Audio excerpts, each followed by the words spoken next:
Човекови некои пишувачи на историјата на културата, а нарочито на писменоста ја прикажувале и ја прикажуваат праисториската и историската вистина за Македонија, како содржател на влијание на туѓа цивилизација, а македонецот го третирале како цивилитар мортус, односно како граѓански мртов човек. Таквото гледиште кај некој продуцирало заблуда дека, кога тој веќе е граѓански мртов човек, тоа што и наводно ништо и не направил, а се што се наоѓа на неговата етничка територија и на територијата на неговата сегашна држава е резултат на поголеми култури, на миграција на луѓе и народи, а тоа наводно значи дека се импорт на туѓа цивилизација и туѓи цивилизацијски супстрати. Читано од другата страна на листот, тоа би значило дека наводно македонецот немал материјални докази за своја автентична култура и писменост, за своја наука и образование, за свој јазик и своје писмо, за своји символи и свој етнички идентитет, за своја автентична цивилизација низ изминатите илјадолетија, заборавајќи при тоа дека токму тој величествен збор историја го научиле од македонецот. Сушност, за да се возвишат идеалите на новодојдениот, наречете го гостин или пробувач, потребно било да се негираат вредностите од староседелската цивилизација. Така, например, удружувањето на балканските и моравските земји против германизацијата во 8 и 9 век го наметнува словенството како адут за наводно големата сличност помеѓу народите по вера, култура и животните навики. Забележувајќи го само она што некому му одговара, испаѓа дека земјата на балканскиот благопријатен простор за живење и обстојување, што се наоѓа на географска широчина помеѓу 20 и 45 степени северна широчина, односно помеѓу паралелите кои формираат појас, каде што се регистрирани најстарите цивилизацијски жаришта на светот, прогласена е за словенска земја, заедно со се она што можело да се наследи: култура, јазик, писмо, обичај.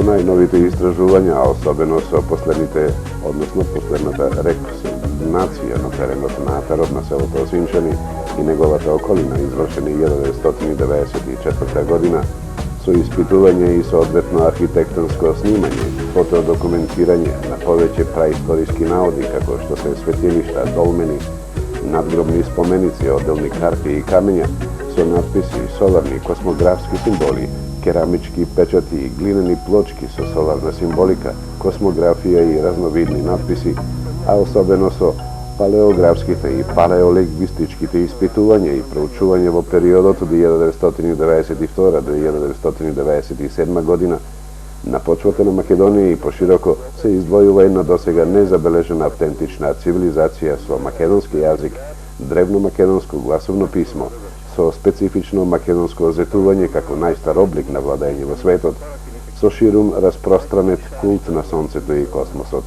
Истите истражувања регистрираат две праисториски македонски фонетски писма, од кои едната азбука била наменета за јавна, а другата веројатно за тајна, митолошко-религиозна употреба. Тоа значи дека македонскиот народ и македонската наука, односно македонската цивилизација, која континуирано обстојува уште од неолитот и енеолитот, тоест од пред 7000 години, па до денес, покрај најстарото фонетско писмо и многу други придобивки, му дале на светот и два фундаментални поими – космос и историја. Поинаку речено, македонците од крајот на мезолитот и почетокот на неолитот се создавачи на најстарата фаза на гласовно писмо, слично на современата македонска кирилица, која во 9 век им послужило на Кирил Методи како прототип за составување на глаголицата, на Климент Охридски за составување на кирилицата и веројатно на Трпаруен за составување на руеницата. А тоа значи кога во некој случај пред нашите очи би се нашло оригиналното дело на Хомер, денешниот македонец без посебен напор би успел да го прочита и во целост да го разбере. Ние само како илустрација ќе наведеме неколку примери за неверојатната сличност на Хомеровиот јазик со денешниот современ македонски јазик. Поинаку речено, зборовите око, дува, виде, мили, треси, долго, лудо, лута, диво, дрво, свиња, волна, двор, сало, вино, дома, plima, dever, tetka, tatko i уште многу современи македонски изрази се совпаѓаат со веродостојниот речник на Хомерот пред 3000 години.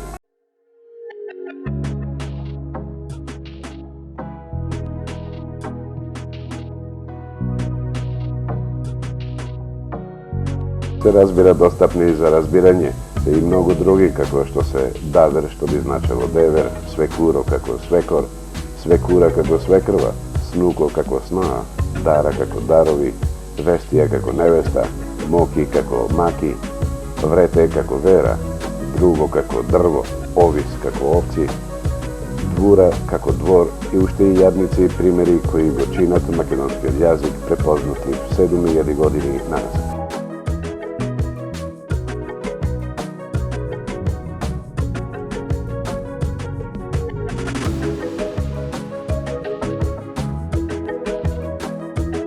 Каква ли историска иронија? Се знае за времето од Хомерот пред 3000 години, наспротив времето од средниот век. Тогаш, или малку порано, се потврдува тезата само за некакво доаѓање на некои словени и ништо повеќе. Може би од таа причина произлезе историскиот термин темен век, како од тој момент да започнало одбројувањето за постоење на човекот, или може би научната елита намерно го отспа темниот век, плашајќи се дека будноста некому ќе донесе, а некому богами ќе земе дел од националната вредност или историја. Токму затоа ќе зборуваме во оваа емисија колку успеало да обстои древното македонско писмо во времето од Христовите апостоли, па се до појавата на Свети Климент и неговиот центар на писменоста наречен Кутмичевица.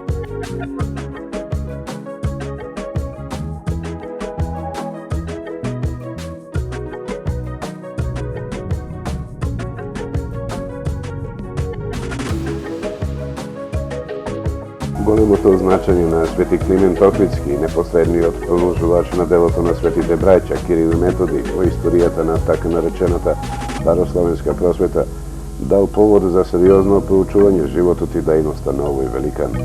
Меѓутоа сите научници се нашле пред оскудноста на извори за овој ран период, така што биле принудени како основа на своето проучување да го земат житието на Свети Климент. Во создадената обемна литература, многу моменти од животот на овој светител останаа нејасни. Се појавија и различни хипотези кои, ползувајќи се со помошни извори, бара да бидат прогласени за вистински и точни. Во пространото Климентово житие во врска со мисионерската работа на Климент во Македонија и во соседните предели биле забележани неколку топоними: Кутмичевица, Девол, Дренвица и Велика. Назначувањето на Климент за епископ спаѓа во 894 година. Архиепископот Теофилакт во 20 глава од своето обширно житие за Свети Климент вели: Кнезот Симеон, истиот час по своето устоличување за цар, го повикал од Кутмичевица, веќе 8 години од учествувањето таму, Климент, и одушевен од неговата личност и енергија, го произвел за епископ на Дренвица и Велика. За жал и двата термина, Дренвица и Велика, што се однесуваат на титулата на Свети Климент, како во лингвистички, така и во географски поглед, представуваат две загадки, кои со децении и векови ги решаваат познати слависти. Еден од првите што направи обид да го реши овој проблем е Шафарик. Тој ја бара Дренвичко-Величката епархија во земјата Драговицка, каде што тече реката Велица од планината Велика и денес ја зазема струмичката област Карасу. Значи, според него, таа би се наоѓала таму каде што други укажуваат на Тибериополска или Струмичка епархија. Потоа границите на Свети Климентова епархија направил обид да ги реши Захарije фон Лигентал, кој во основа на каталогот Дуганџа ги обележува по линијата од Солун до Орикум, Камин и Тасаписат. На овој каталог ја базира својата хипотеза и Голубински, кога зборот Дренвица го исправа со Струмица. Тоа го прави поради хипотезата дека Струмичкиот, односно Тевериополскиот епископат има и трето име, Велички. Смета дека зад името Белитцас се криет словенскиот збор Белица. Според него, вакво име Свети Климентовата епископија го добила по еден гребен Белица кој лежи меѓу реката Струма и Вардар, односно од северозапад кон југоисток.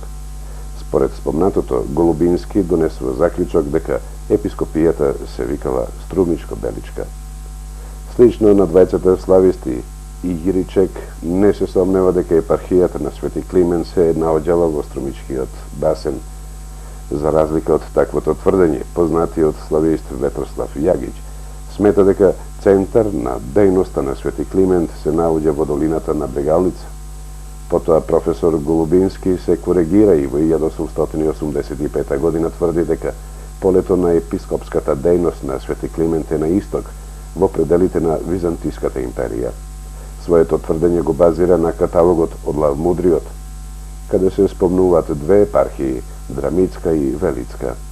Дека Свети Климент епископувал токму во овие епархии го зема фактот што самиот тој се наречува словенски, а не бугарски епископ, бидејќи територијата на Источна Македонија била под бугарска власт, па ако епархијата била таму, Свети Климент би се нарекол бугарски, а не велички епископ.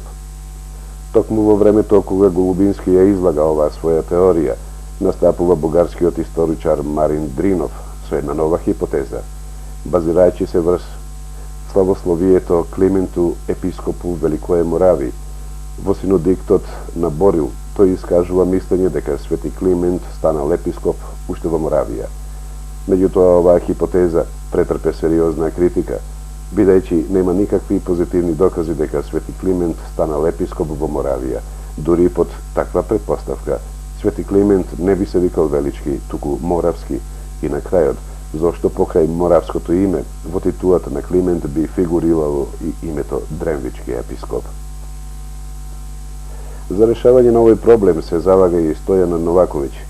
Тој укажува дека во актите на Константинополската патриаршија под 1367 година се спомнува Дренополска и Величка епархија.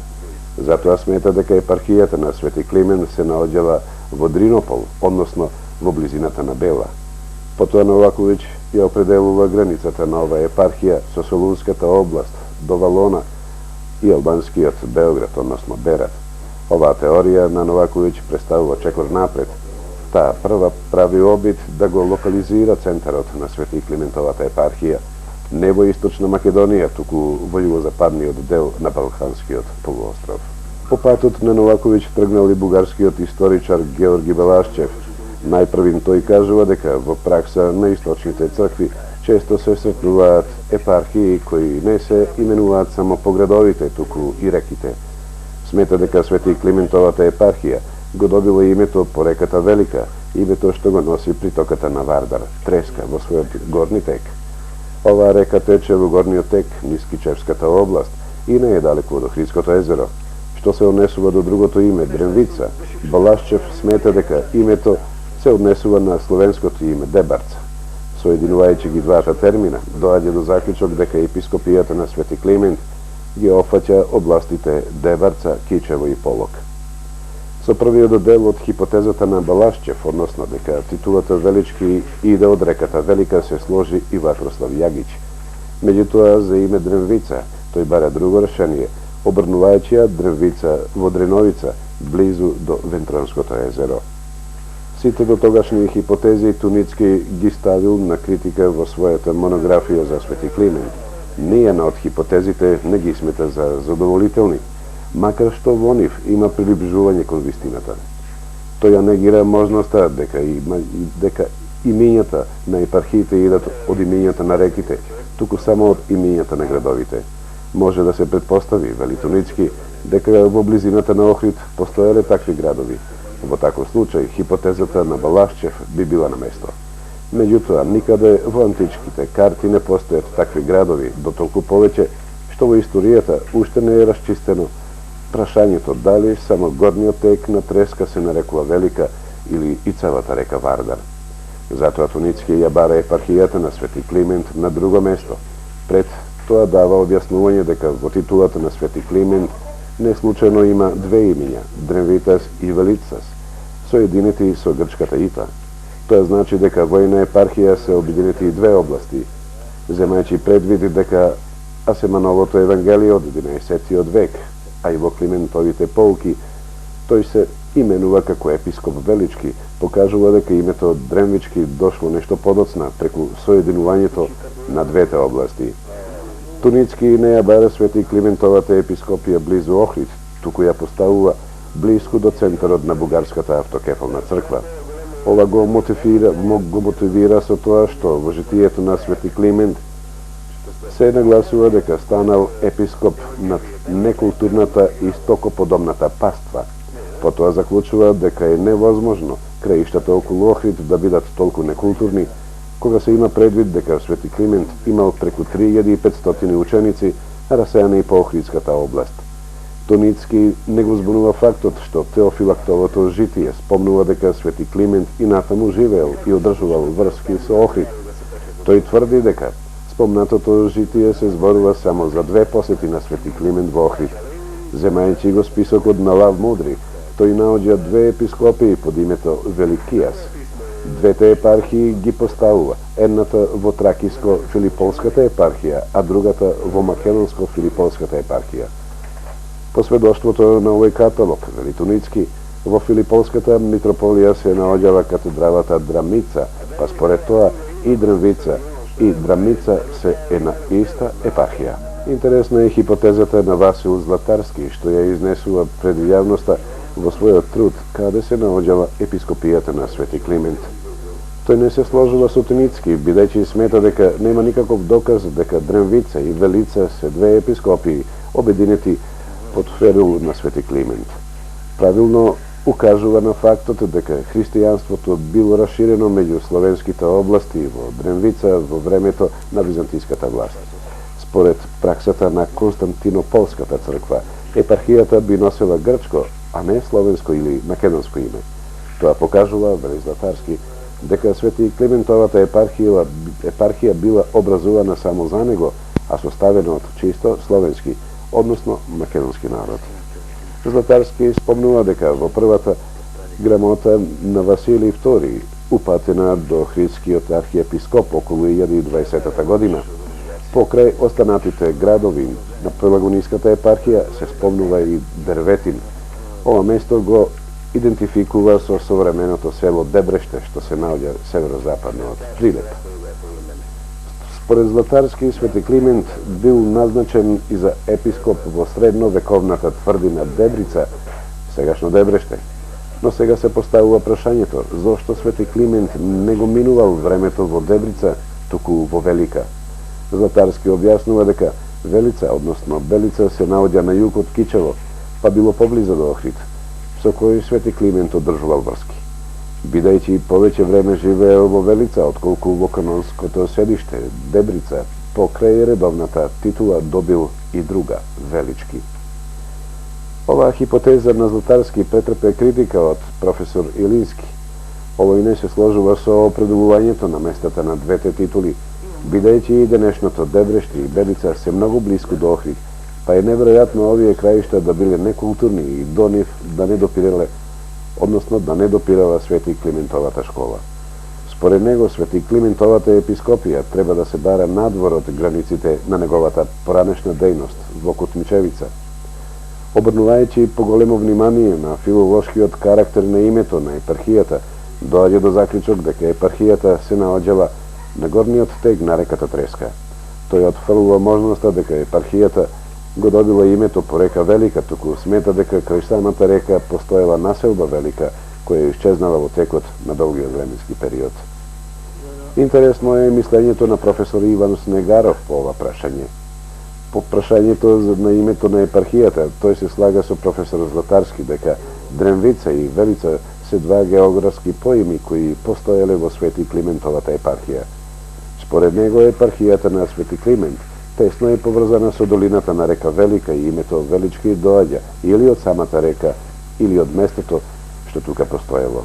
Тоа место го смета денешниот Дебар.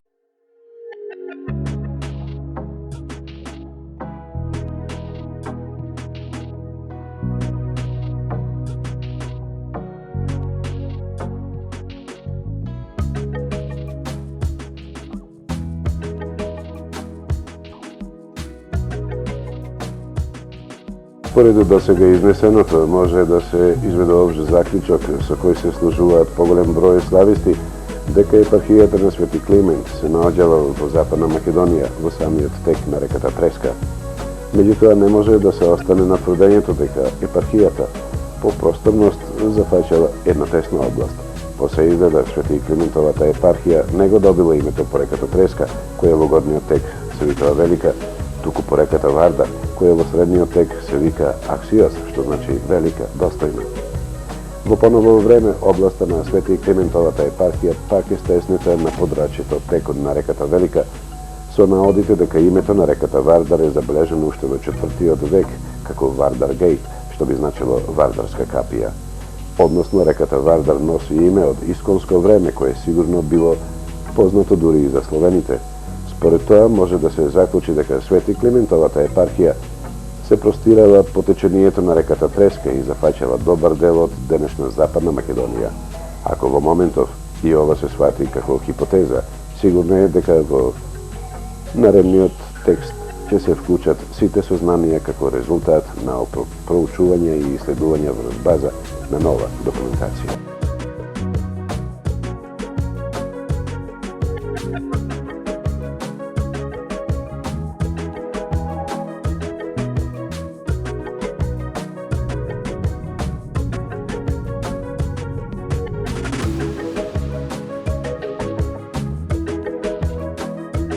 Пристапувајќи кон определувањето каде била Свети Климентовата епархија, сепак треба внимателно да се пристапи кон критичката анализа и во добар дел да се познава самата област каде Свети Климент работел. При тоа треба да се има длабоко разбирање за културно и историските настани од тој период, но и од многу порано. Така, например, вреди да се подсетиме уште на времето од раната христијанизација, кога барем во Македонија се вршела од непосредните Христови ученици, апостолите, некаде кон средината на првиот век по Христа. Према досегашните податоци кои историјата во главно ги црпела од делата на апостолите, на Балканскиот полуостров, христијанството го пренел и ширел апостол Павле. Тој наводно на своите патувања по Азија и Европа неколку пати ја посетил Македонија, од кои најмалку 2 пати престојувал во македонскиот град Солун, каде што основал христијанска општина. Од неговите 2 посланија, упатени до солунчаните, се гледа дека при првиот престој во Солун за христијанството придобил многу луѓе на не само во градот, туку и во внатрешноста на Македонија. Од второто послание пак до солунчани се гледа дека при вториот престој во Солун тој нашол организирани христијански општини во градот и во внатрешноста на Македонија, кои успешно им одолевале на се возможните гонења од страна на римската власт, обвинувани поради монотеизмот и верата во Христос како богочовек. Исто така, покрај апостол Павле, како негови придружници во Македонија го проповедале христијанството Тимотеј и Сила, кои по заминувањето на апостол Павле останале тука. Како резултат на проповедите на апостол Павле и на неговите придружници, според првото негово послание до солунчани и покрај жестоките гонења, новите христијани во Македонија станале за пример и придонесле христијанската проповед да се шири и надвор од нивните територии. Историските записи често цитираат извадоци од посланијата до солунчаните, од посланијата до римјаните, иако се забележани уште неколку посланија од апостол Павле, како што е посланието до Тимотеј, посланијата до ефесијанците и многу други, наспроти крнските посланија кои се откриени при крајот од 90-тите години од минатиот век, на кои обсежната анализа се уште не дозволила да видат историска светлина. Имено посланието или посланијата од апостол Павле упатени до крнчани во првиот век по Христа зборуваат дека и во внатрешноста на Македонија христијанизацијата зафаќала голем обем, со црковни општини и со организиран духовен живот.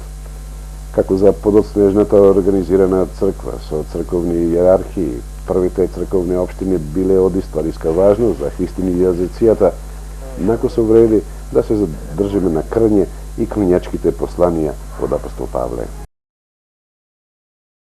Местноста Крње, во моментот ја посматрате, се наоѓа во подножјето на Сува гора, на преодот од поречката област према Полок.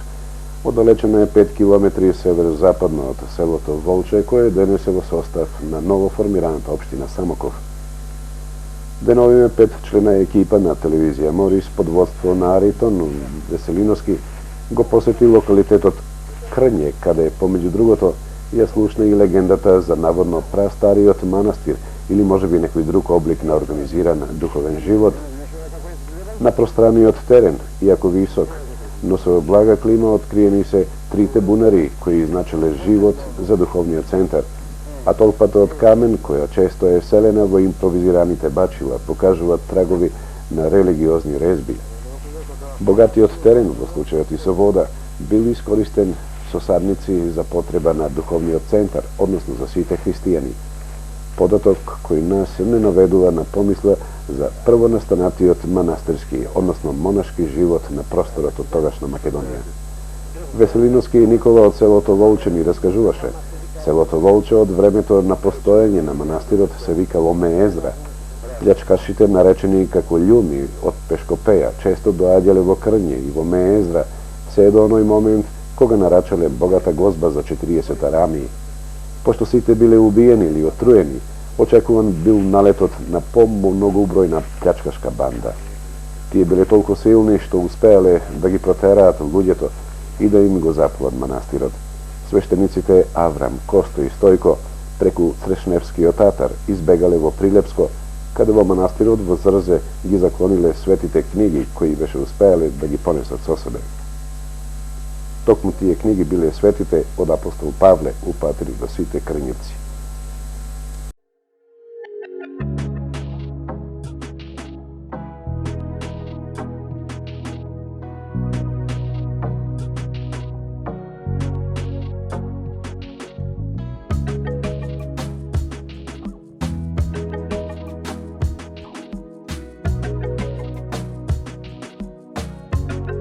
Денес крнските посланија сигурно ги читаат научните установи, како подоцна ќе си го најдат местото во еден од македонските музеи.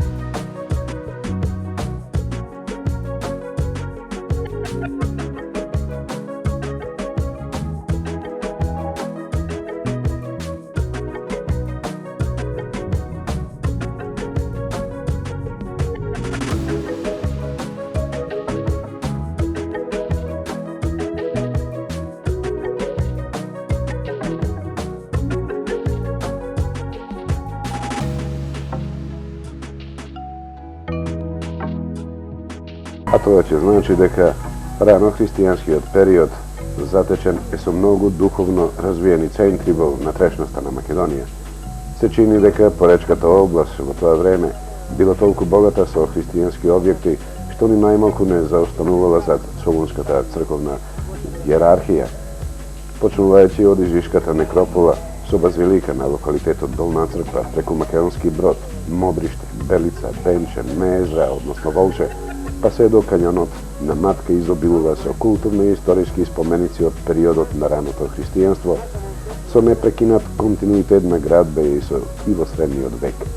Поинаку речено, далеку пред Света Гора и Охрид, во поречкиот крај не клуднувале црковни центри со по 5, 7 или 9 храмови, воглавно посветени на Христовите апостоли, кои во црковниот живот често се сретнуваат по поимот Лавра.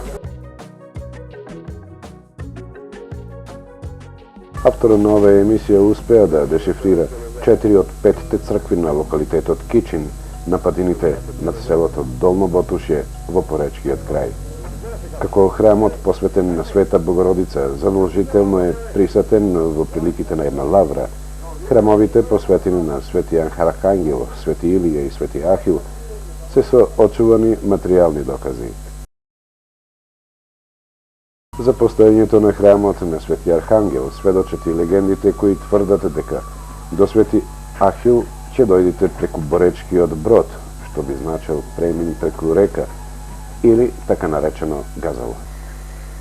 Тамо си чул за некој место Крње? Пополни. Па како не рекој? А знаеш да тука имало манастир?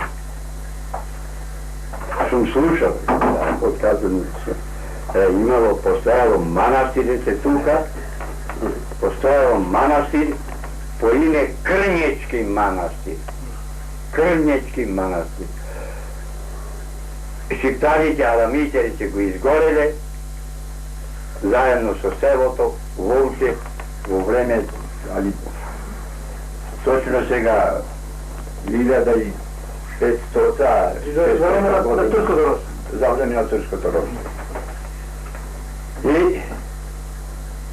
I uspjeli da izbjega, reče, nekolicino od popojite i dve knjige, reče, i donesla u naša biblioteka se ovo.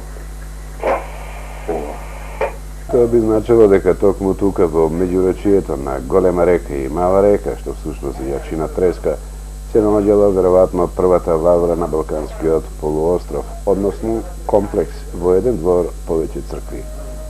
Само заради споредување, црквата Свети Пантелеймон во Охрид, подигната во средниот век од Свети Климент, представувала втора црква во Охрид, покрај соборната што ја подигнал кнезот Борис, што ќе рече дека Кичен бил многу побогат духовен и црковен центар не само од Охрид, туку и од Света Гора. Тогаш, зошто да не представува епархија на област која дотогаш безмалку била единствена на Балканот со толку развиена христијанска свест?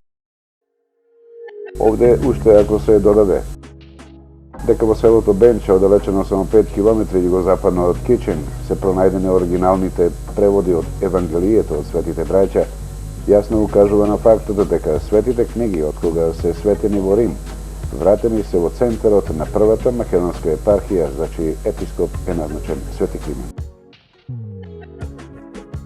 Всушност и многу бројните топоними, спомнати во претходниот дел од повеќето историчари, трагачи на Свети Климентовата епархија, не посочуваат во поречката област како можност за постоење на Величката епископија. Изворена слика за состојбите во Величкиот крај даваат и житијата, како што е житието на Свети Климент, во кој се вели дека станал епископ над некултурната стокоподобна паства, односно во сточарскиот крај, каде писменоста на народот била минимална во споредба со цврсто темеленото верување во Христовото учење. Уште пред 5 години, авторот на емисијата Војна сторија од животот на луѓето во поречкиот крај напишал: доколку денес би се поставила надпис на табла со името Кутмичевица, влезе во таа област, ќе го назначи Самоков, а важноста на таблата ќе престане дури во Матка и обратно.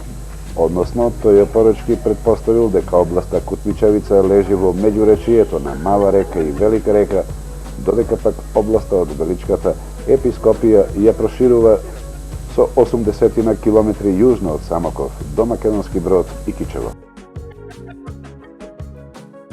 Сумирајќи ги исказите на Клочо Смилевски од селото Дреново, до темел е изгорен црковниот комплекс во ова село од страна на турците, кој дотогаш важел како епископски центар за северозападна Пелагонија.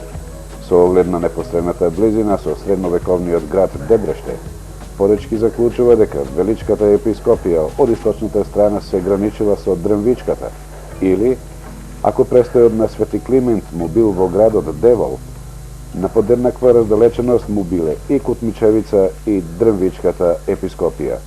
Се разбира, сите области се близу до Охридското езеро. Се чини дека единствена загадка останува средновековниот град Девол, во кој според пространото житие Климент добил 3 куќи од бојарски род. Поречки помислува на сегашното село Девич, 7 километри северно од Македонски Брод, кој специјално за оваа емисија се распрашуваше за легендата и постоењето на овој древен град. Имено по зборовите на познавачите на тогашните прилики, утврдениот град се нарекува Девини Кули, со мислење дека името го добил по сестрата на Крали Марко, која тука нашло за солниште од турските пробувачи. Историчарите не го кријат податокот дека Дева, сестрата на Марко, го наследила градот како затекнат со функција на заштита на сите од брамбени точки. Таа затекнала ја на црква од 13. век, која и денес е во одлична состојба. Со оглед на зачуваните делови од утврдениот град, девичани зборуваат како далеку пред времето на Дева, истиот представувал духовен и административен центар за целата поречка област. На овие кажувања, Поречки само се надоврзува со континуитетот на Величката епископија, сомневајќи се во исказите за крали Марко, а под името Марко го гледа четвртиот епископ на Деволската епископија. Колку смелите предпоставки, сигурно е дека не може да бидат потврдени без додатна археолошка, топографска и лингвистичка анализа.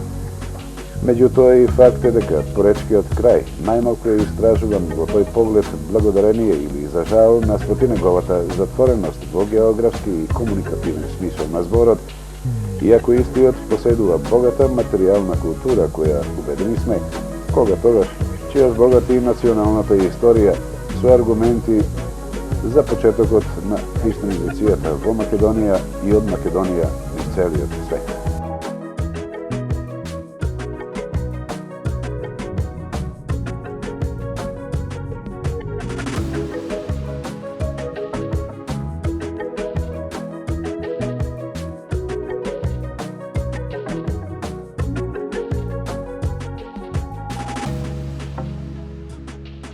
Веќе е јасно дека Величката епископија како област започнувала после 50-тиот километар северно од Охрид, со 114 километарското течение на реката Треска и со издвоеното поднебие од Величката област наречена Кутмичевица, сместено во најсеверниот дел од поречието. Со подетални истражувања, место ќе си најдат и така наречените сомнителни топоними, шетани од страна на историчарите по целата широчина од Балканскиот полуостров, а како што се поимите Белица, односно Белица, што во поречието е зацртана како значаен локалитет, Модрич и Модрички манастир, Крњиме Езра и многу други, кои ќе разоткријат загадката за 3500 ученици на Свети Климент, за местото на нивната наобразба и на крајот гришта за првиот македонски универзитет, единствен во Европа во тоа време.